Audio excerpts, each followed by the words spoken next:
At first, the two might seem diametrically opposed, but on closer inspection it's apparent that these two concepts are inextricably linked. The dichotomy of tragedy and comedy are two of the most important realizations in coping with the sometimes painfully harsh reality of life.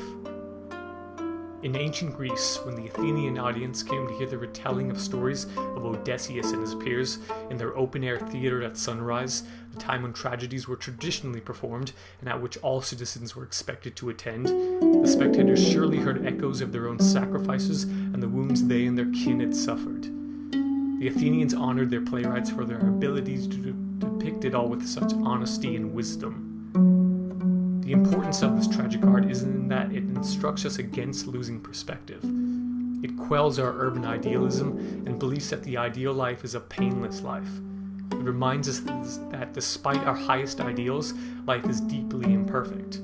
Recognition, as realists do, that life has a tragic character, that human beings are flawed, and that both the natural and the human world are beyond your power to control, enables us to have a better chance at serving them.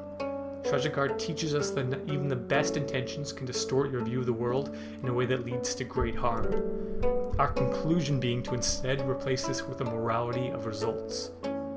Tragedy gives us the consoling reassurance that we shouldn't grow conceited over our successes or pass easy judgment on others' failures.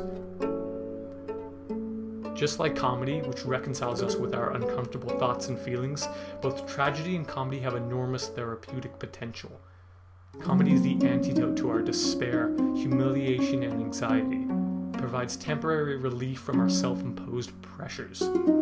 Comedy dismantles the secret fear of our own abnormality. By admitting in public that which we are normally embarrassed about in private, our collective anxiety is safely released. Comics exaggerate our follies to make our own seem small by comparison.